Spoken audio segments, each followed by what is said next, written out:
দিন কয়েক আগেই নীলগঞ্জের রঙ্গপুর এলাকায় doctor Kadambini Ganguly institution of nursing কলেজের গার্লস হোস্টেলে শ্লীলতাহানির অভিযোগ ওঠে। এরপরেই কলেজ কর্তৃপক্ষের বিরুদ্ধে সোচ্চার হয়ে ওঠেন একদল পড়ুয়া। যদিও ছাত্রীদের সেই অভিযোগ অস্বীকার করেন কর্তৃপক্ষ। শুধু তাই নয়, সিসিটিভি ফুটেজ দেখে প্রশাসনিক কর্তারাও কলেজ কর্তৃপক্ষের পক্ষেই রায় দান করেন। সমস্যা কাটিয়ে আবারও ছন্দে ফিরছে Kadambini Ganguly institution of nursing college. মঙ্গলবার থেকে শুরু হয়েছে সেখানে প্রথম বর্ষের নার্সিং পরীক্ষা। এদিন হলে গিয়ে দেখা যায় শান্তিপূর্ণভাবেই পরীক্ষা দিচ্ছেন পড়ুয়ারা। অন্যদিকে কলেজ কর্তৃপক্ষের বিরুদ্ধে অভিযোগ করে ভুল করেছিলেন এমনটাই স্বীকার করে নেন এক পড়ুয়া। এদিন এক্সক্লুসিভলি এগিয়ে বাংলার মুখোমুখি হয়ে তিনি জানান, কিছু পড়ুয়ার চাপে পড়ে তিনি আন্দোলন করতে বাধ্য হয়েছিলেন। এমন ধরনের কোনো ঘটনা সেখানে ঘটেনি। কর্তৃপক্ষ অত্যন্ত ভালো। এদিন চোখ ছলছল করে সংবাদ মাধ্যমের মুখোমুখি হয়ে তিনি বলেন, ঐত্রেয়ী পণ্ডা জিএনএম সেকেন্ড ইয়ারের স্টুডেন্ট। এখানে সব কিছুই ভালো। আমি হস্টেলেই থাকি। আমরাই ভুল করেছিলাম, আমাদের করাটা উচিত হয়নি। আমরাই ভুল করেছিলাম, জোরে বলতে পারছি না। হ্যাঁ বলেছিলাম। বলেছেন ঠিক আছে। আমি বলছি কিছু জনের কারণে আমি যে কাজটা করেছিলাম, কিছু জনের কারণে করেছিলাম, কিন্তু আমি ইচ্ছাকৃত করিনি। আমি এখানেই পড়বো, এখান থেকেই পাস আউট হবো। তোমাদের নিরাপত্তা এখানে যথাযথ? হ্যাঁ। তুমি কি হোস্টেলে ফিরে এসেছো? হ্যাঁ, ফিরে এসেছি। সবকিছু আগের মতো রয়েছে? হ্যাঁ। মানে কোনো রকম কোনো সমস্যা বা না। এদিন আরও এক পড়ুয়া জানিয়েছেন, কলেজ কর্তৃপক্ষের বিরুদ্ধে তাদের কোনো অভিযোগ নেই।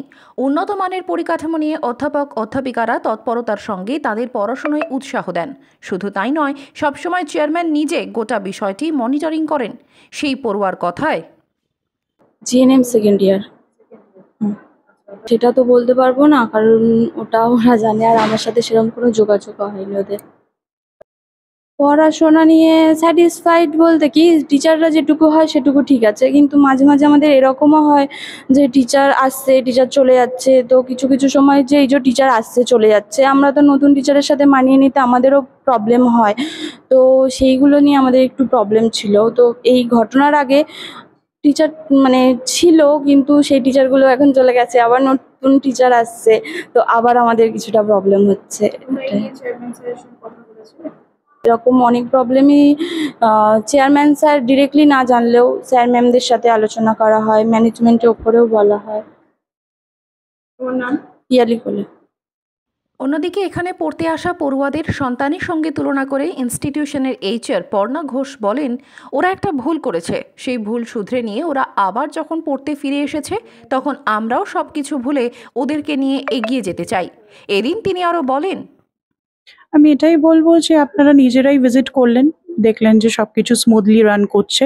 শুধু পরীক্ষার্থীরাই নয়, আজকে তো বিএসসি সেকেন্ড সেমের এক্সাম আছে, শুধু পরীক্ষার্থীরাই নয়, স্টুডেন্টসরাও অন্যান্য ব্যাচের সবাই এসছেন, প্রেজেন্ট হয়েছে। তো ব্যাপারটা যেটা হয়েছিল, স্টুডেন্টসরা নিজেরাই তারপর সেটা ফলটা তাদের স্বীকার করেছে, যে বুঝতেই পাচ্ছেন বাচ্চা হয়তো ভুল করে ফেলেছে, এবং আমাদের এটা দায়িত্ব যে ওদেরকে একবার সেকেন্ড চান্স দেওয়া, কারণ আমরা অনেকটা দায়িত্ব মেনেই এটা চালানোর চেষ্টা করছি, যাতে তাদের ক্যারিয়ার এবং তাদের ফিউচার কোনোভাবেই হ্যাম্পার না হয় তাদের একটা ভুলের জন্য। এবং পুরোটাই একটা ঘটনা ঘটে গেছে, এখন ছোটদের দুষ্টুমি সেটা বলা যেতে পারে, তার জন্য সবাই সাফার করেছে। ইনফ্যাক্ট আপনারাও আশা করি এটা শোনার পরে কেউই খুশি হবে না। তো যাই হোক, এখন আমরা অনেকটাই ওভারকাম করেছি এবং কলেজ স্মুথলি রান করছে, কোর্সেস সবগুলোই চলছে। তাদের আমার সব থেকে খারাপ লাগছে যে শুধুমাত্র যে কলেজের স্টুডেন্টরা এই একটা ছোট ভুলের জন্য তারা নিজেরা যেরকম সাফার করলো, তাদের অনেকটা স্টাডি লস হলো। আপনি যেটা বললেন যে বন্ধ রাখতে হয়েছিল সিচুয়েশনটা আন্ডার কন্ট্রোল করার জন্য, তো শুধু স্টাডি লসই হলো না, আমার যেটা খারাপ লাগে যে যখন পেরেন্টসরা আসছে এবং স্টুডেন্টদের জন্য অ্যাপোলজেটিক হয়ে তারা যেভাবে মার্সি চাইছে কর্তৃপক্ষের কাছে, আমাদের চেয়ারম্যান স্যার এবং আমাদের ট্রাস্টি মেম্বার সবারই সেটা ভেবে খারাপ লাগছে যে বাচ্চাদের একটা অনেক বড় ভুলের জন্য তাদেরকেও সাফার করতে হচ্ছে। এবং আমরা চেষ্টা করছি যাতে এই ধরনের ঘটনা কখনো আর ওদের মাথায় না আসে। এবং কিসের থেকে হয়েছে আপনি হয়তো কিছু স্টুডেন্টের থেকে সেটা শুনেওছেন, তো সেটাও বেরিয়ে এসছে এখন। তো এটাই আশা করব যে এখন থেকে এটা খুব স্মুথ ওয়েতে এবং হ্যাপি একটা এনভায়রনমেন্ট নিয়ে, হেলদি এনভায়রনমেন্টে, after all nursing it is a noble profession, তো until and unless they maintain their peace of mind, it is very difficult. So students are cooperating, parents are also cooperating, and along with the management, we see a long way. Ma'am Thank আরেকটা you. প্রশ্ন জানতে চাই। এদিন আমরা কথা বলেছিলাম aims গ্রুপের polytechnic কলেজের অধ্যাপক জয়দেব সেনের সঙ্গে।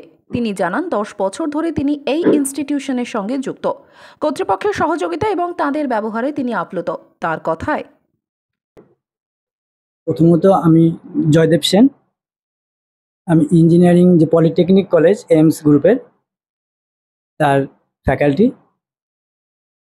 স্যারের সম্পর্কে যেটা মানে মেইনলি এখানে অনেক কিছু উঠেছে ব্লেম, যেগুলো সেটুকু জায়গায় আমি বলতে পারি, এটা আমার পার্সোনাল মতামত।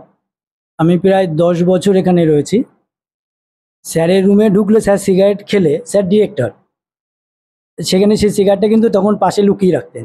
মানে ম্যানার্স সম্পর্কে আমি যতটা দেখেছি তাকে 10 বছরে, আমার সামনে কোনো দিনও তার কোনো মানে, সে ডিরেক্টর হিসাবে সে কিন্তু অনেক কিছু পাওয়ার থাকতেই পারে, সে আমার থেকে ছোট হয়তো, কিন্তু আমি তার সিনিয়র, কিন্তু সেটা সবসময় মেনটেন করতেন।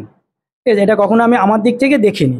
যেটা ঘটনা ঘটেছে সেটা তো কিছু একটা আমাদের মনে হয়, এটা কিছু একটা ভুল বোঝাবুঝি কিছু একটা জায়গা থেকে এই জায়গাটা এসছে, সেটা তো আমাদের টেক ওভার করতেই হবে। এবং স্যারকেও তো আমাদের, যেহেতু কলেজের, আমি তো যেহেতু ইঞ্জিনিয়ারিং কলেজের রয়েছি, এবার স্যারকে খুবই দরকার, কারণ আমাদের পুরো কলেজের ব্যাপারটা ডিরেক্টর স্যার হিসেবে উনিই সব দেখেন, কাউন্সিলের কাজকর্ম। এবার ইমিডিয়েটলি আমাদের স্যারকে না হলেও আমাদের সমস্যা, মানে কলেজকে তাহলে আবার একটা প্রবলেম পড়তে হবে, বিভিন্ন কাউন্সিলের কাজ থাকে। তো এই জন্য আমি চাইছি আমাদের দিক থেকে, আমাদের স্যারেরা চাইছি স্যারকে খুব তাড়াতাড়ি যাতে এই ব্যাপারটা থেকে পরিষ্কার, আমাদের এই যে ভুল বোঝাবুঝি জায়গাটা, সেটার জন্য মিটে গিয়ে তাকে আমাকে কলেজে ফিরিয়ে আনা হয়। ঠিক আছে, তাহলে খুবই মানে আমাদের দিক থেকে কলেজকে এগিয়ে নিয়ে যেতে সুবিধা হবে। অন্যদিকে এমস গ্রুপের চেয়ারম্যান অচিন্ত কুমার ঘোষ তিনি বলেন, অতীতের সবকিছু ভুলে ছোট ছোট পড়ুয়াদেরকে ক্ষমা করে আমরা এগিয়ে যেতে চাই। তাদেরকে একটা সুন্দর ভবিষ্যৎ উপহার দেওয়াই আমাদের কর্তব্য। এদিন ইনস্টিটিউশনের সাফল্যের কথা তুলে ধরে তিনি বলেন, ব্যাপারটা হচ্ছে যে ঘটনাটা 4 তারিখে ঘটেছে, তার পরবর্তীকালে যে ধরনের সমস্যার সম্মুখীন হয়েছি আমরা institution as a whole, AIIMS group, তাকে তো অস্বীকার করা যায় না। খুব বাজে জায়গায় পৌঁছে গেছে, একটা পলিউশন ক্রিয়েট হয়েছে। হলে পরেও আমাকে এটা বুঝতে হবে, যারা এখানে পড়তে এসছে তারা কিন্তু খুব একটা অ্যাডাল্ট নয়, একদম সদ্য পাস করে এসেছে, তারাও বাচ্চা। তাদের রক্ত টকবক করছে, তাদের মাথা ব্রেন সবসময় কিছু একটা চাইছে। তাহলে কোনো একটা টপিকস পেয়েছে, সেটাকে নিয়ে কিছু করতে গিয়ে এমন কিছু করে ফেলেছে, অবশ্যই ভুলবশত। তার কারণ হচ্ছে ম্যাক্সিমাম স্টুডেন্ট যারা এর মধ্যে ছিল, তারা আমাদের কাছে চিঠি লিখে পাঠাচ্ছে, স্যার আমরা অন্যায় করে ফেলেছি, আমরা ইনস্টিগেট হয়েছি অন্যদের দ্বারা, এবং কাদের দ্বারা হয়েছে সেও লিখে পাঠাচ্ছে, আমরা এরকম কাজ করব না, আমাদের ইনস্টিটিউশন সম্পর্কে আমাদের কোনো অভিযোগ ছিল না, আমরা যেভাবে একসাথে এক পরিবারের মতন থাকতাম, পড়াশুনো করতাম, সব কিছু করতাম, তারা পেনফুল। তাদের পরিবারের লোকেরও আসছে, তারাও এখানে এসে কান্নাকাটিও করছে। আমি বলেছি, মা কাঁদিস না, ভুল করেছিস, এটা তোদের এই ভুলটা হওয়া উচিত ছিল, যাতে আগামী দিন তোদের আরো প্রশস্ত হবে, বুঝতে পারবি কতটুকু করা উচিত কতটুকু করা উচিত না। আমি being a father of the organization আমি বলবো, ভুল করেছো আর ভুল করো না। এবার চলো একসাথে হাঁটি, যাতে তোমাদের জীবনের যে আসল উদ্দেশ্য নিয়ে তোমরা এখানে এসছো, সেই জায়গাটা যেন প্রস্ফুটিত হয়, প্রকাশিত হয়। তোমরা যেন নিজের পায়ে নিয়ে দাঁড়াতে পারো। যে পরিবারের তোমাদের উপরে অনেক আশা, বিশ্বাস, ভরসা, পরিবারের পাশে এসে দাঁড়াবে, এটা একটা অ্যাচিভিং অ্যাটিটিউড শো করতে হবে আমাদের তরফ থেকে। আমাদের প্রতিটি ফ্যাকাল্টি, মেনলি এইচআর এবং সব ফ্যাকাল্টি এর মধ্যে যুক্ত। আপনারা যার সঙ্গে এখন ইন্টারভিউ নিচ্ছিলেন, তারা আমাদের পলিটেকনিক কলেজের সব professor, principal, assistant principal, acting principal সবাই রয়েছেন এখানে। তারাও এই পরিস্থিতিটাকে মেনে নিতে পারছে না, কেন যে তাদের সাথে সিদ্ধার্থ ঘোষের যে আর্থিক সম্পর্ক, তারা সবসময় যেভাবে এরা নিজেরা একসঙ্গে ক্রিকেট খেলে, একসঙ্গে ফুটবল টুর্নামেন্ট করে, একসঙ্গে কত কিছু করে, তো ন্যাচারালি এরা মেনে নিতে পারছে না। কারণ আমিও বিশ্বাস করি, সিদ্ধার্থ যেহেতু আমার সন্তান, আমি যে পরিবারের থেকে বিলং করি, আমার ছেলে, আমি যেরকম ভাবি আমার ছেলেও সেরকম হবে, এবং আমার ছেলে হয়েছে, এটা আমার থেকে মোর সফট। সে ভুল কাজ করতে পারে না, নোংরা কাজ করতে পারে না, অন্যায় কাজ করতে পারে না। সে কোনো একটি পরিপ্রেক্ষিতে এরকম একটা অ্যাডাল্ট কলিগের অভিভাবকদের বলবো যে দেখুন, আমরা সবাই আজকাল তো নিউক্লিয়ার ফ্যামিলি হয়ে গেছে, সব একটা ছেলে একটা মেয়ে, আমরা অনেক তাদেরকে ভালোবাসি। আমরা যখন আমাদের যদি প্রাককালে চলে যাই, আমাদের ছোট বয়সে সব ছিল না।